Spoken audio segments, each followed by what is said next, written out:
let's take a look at the second page, everybody. So in your second page, you have a triangle.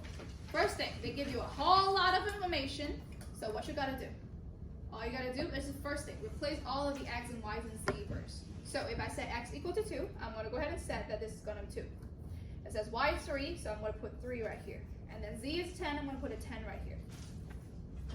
Okay, so it says find angle theta and round it to our nearest 10 degree. So this is in degree mode or radian mode? What kind of mode? Let's take a look at the question again. Degree. The question asks for degree mode, so your calculator have to be in the what? Degree mode. So I realize that mine is in radian. I am going to go ahead and change it to degree mode first. I'm going to degree mode. Now I'm in D. So if you have a calculator who is interchangeable, make sure that you change it back to degree for this kind of specific question.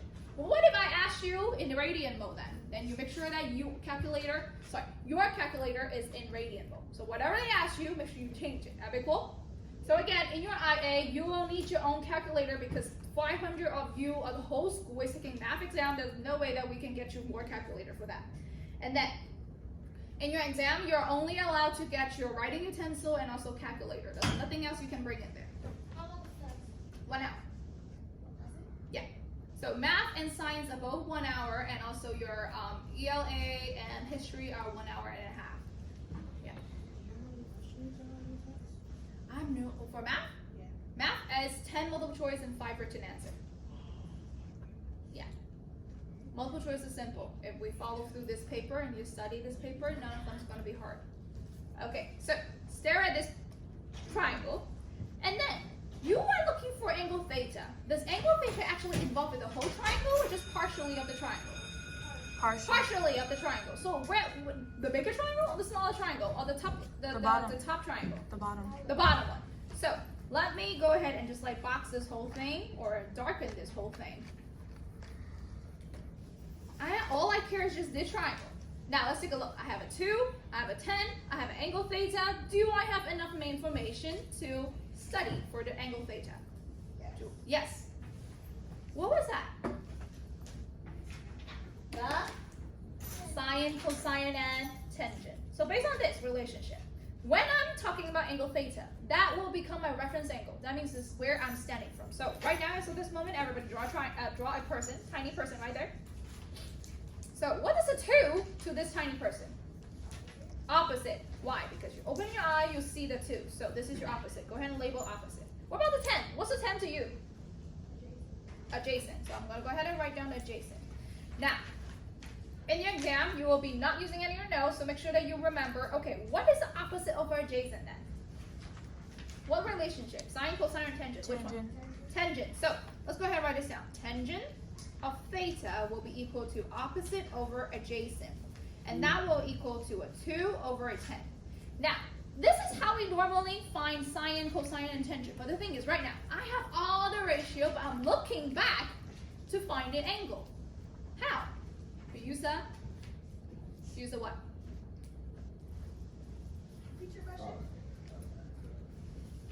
So right now, normally, when I have angle, then they will tell me the ratio. But right now, I have the ratio. I gotta look back to find the angle. What relationship do you use? Inverse. There we go. Tangent inverse. So tangent inverse of 2 over 10 will be equal to your theta. So right now, what do we need to do?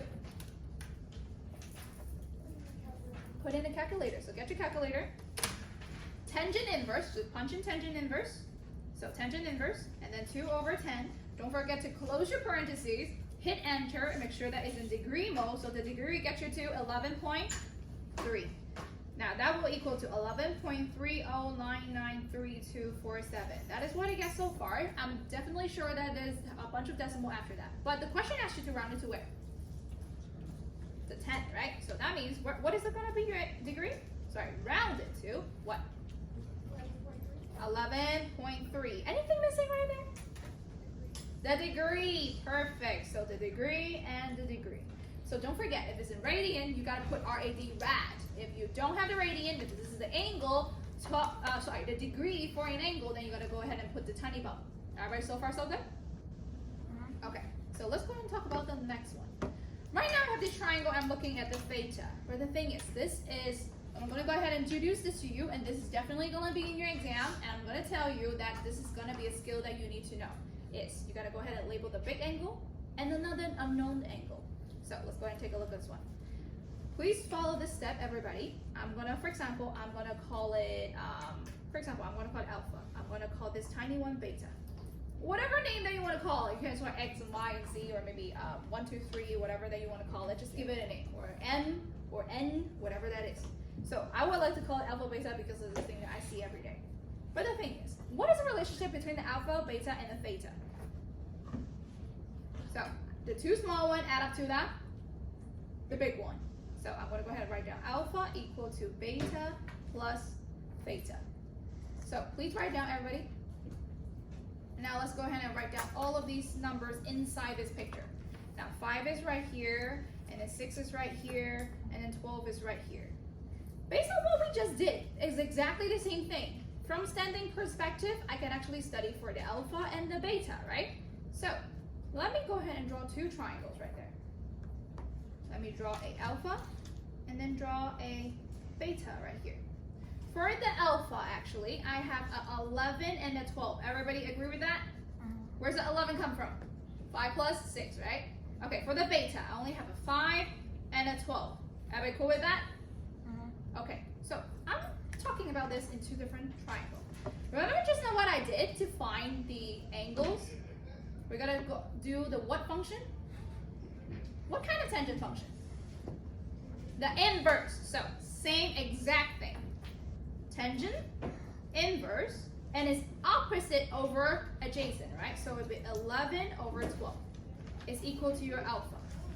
The other side, same thing. Tangent, inverse, 5 over 12. I'm going to stall you guys for 2 minutes, sorry. Equal to your beta. Now punch in your calculator. Tangent inverse, 11 over 12 will get you to a alpha. It's a 42.5. The other one, tangent inverse, 5 over 12, sorry. 5 over 12 will get you to a beta is 22.61. Based on this relationship, how would you find theta? All you gotta do, plug it in. This is 42.5, this is 22.61, and then theta. All you gotta do is theta is 42.5 minus 22.61. So 42.5 minus 22.61, and then you will get to a 19.89. That is how you find theta. Everybody cool with that? Yeah.